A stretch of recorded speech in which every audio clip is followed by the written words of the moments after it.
के लगाए हुए एलिगेशंस के ऊपर ब्रिगेडियर सेक्टर हेडक्वार्टर जोरी को नॉमिनेट कर दिया गया है। इसके ऊपर फुल फ्लेजेड इंक्वायरी की जाएगी। बीएसएफ वेलफेयर मैटर्स के जितने भी इश्यूज हैं उन पर पूरी तरह से संजीदा है और पूरा ध्यान देती है। हम किसी सरकार को कोई दोष नहीं देना चाहते, क्योंकि सरकार हर चीज हर सामान हमारे को देती है, लेकिन उच्च अधिकारी सब बिक्री करके खा जाते हैं, जो कि हमारे को कुछ नहीं है इन हालातों में। बीएसएफ में जो हमारी आईबी पर डिप्लॉयड बटालियंस हैं उनमें राशन जो है बीएसएफ परचेज करती है, जो कि एसओज का, ऑफिसर्स का और ओआरस का अपनी अलग अलग मैसेज होती हैं और उनकी अपनी अपनी कमेटी होती है और उसके हिसाब से जो है वो खाना उनका परचेज होता है और अपनी हिसाब से उनका मेन्यू बनता है, जिसको कि बाद में जवान जिस चीज को पसंद करते हैं वैसा बनाया जाता है। क्या ये संभव है कि जो आर्मी की तरफ से सप्लाई हमें मिल रही है, खासतौर से यहाँ की बात कर रही है, वो कैसे कहाँ कौन बेचेगा? इससे निम्न स्तर काम तो कोई कर ही नहीं सकता है। मेरे ख्याल से बहुत ही नीचे के स्तर का काम है अगर कोई इसमें इन्वॉल्व होता है तो। मैं तो इस विषय में सोच भी नहीं सकता हूँ। हालांकि इसके ऊपर इंक्वायरी के दौरान में अगर कोई बिंदु ऐसा सामने आया तो उसके ऊपर भी एक्शन लिया जाएगा।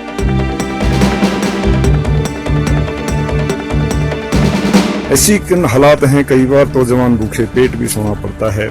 मैं सुबह का नाश्ता आपको दिखाऊंगा, जो कि एक पराठा मिलता है जिसमें ना कुछ भी नहीं है, ना अचार है, ना सब्जी है, सिर्फ चाय के साथ। दोपहर का खाना मैं आपको दिखाऊंगा, कंटिन्यू दाल जो है जिसके अंदर सिर्फ हल्दी और नमक होगा, उसके सिवाय कुछ नहीं होगा। रोटियों की हालात भी दिखाऊंगा। अब आप बताइए, क्या ऐसा खाना खा के जवान ड्यूटी कर सकते हैं? इसलिए इस वीडियो को ज्यादा से ज्यादा शेयर करें और सरकार तक पहुंचाए। जय हिंद। 1 जनवरी से यहाँ पर विंटर स्टॉकिंग का राशन स्टार्ट हो जाता है। तो विंटर स्टॉकिंग के राशन में विशेषता ये रहती है कि उसमें जो फ्रेश होते हैं वेजिटेबल्स, जो फ्रेश वेजिटेबल हैं वो नहीं सप्लाई हो पाते हैं। टिन्ड फूड होता है, डिहाइड्रेटेड होता है और ड्राई राशन होता है जो कि वहाँ मिलता है। वहाँ के जो आइटम्स हैं, यस, हाँ, ये मैं मान सकता हूँ कि खाने का स्वाद जो फ्रेश होने की वजह से होता है वो नहीं आ पाता है, दूसरा है। लेकिन जवानों को इसमें कंप्लेंट नहीं होती, क्योंकि टाइम टेस्टेड मेथड है और जो हमें राशन मिलता है आर्मी की तरफ से वो बहुत बढ़िया राशन होता है।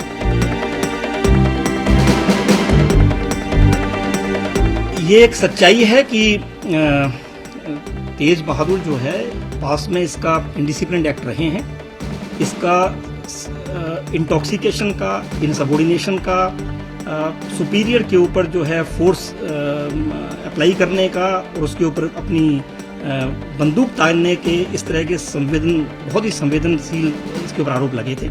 इसका कोर्ट मार्शल 2010 में हुआ था। इसकी फैमिली को ध्यान में रखते हुए, बच्चों को ध्यान में रखते हुए इसके ऊपर जो है लीनियंट व्यू लिया गया।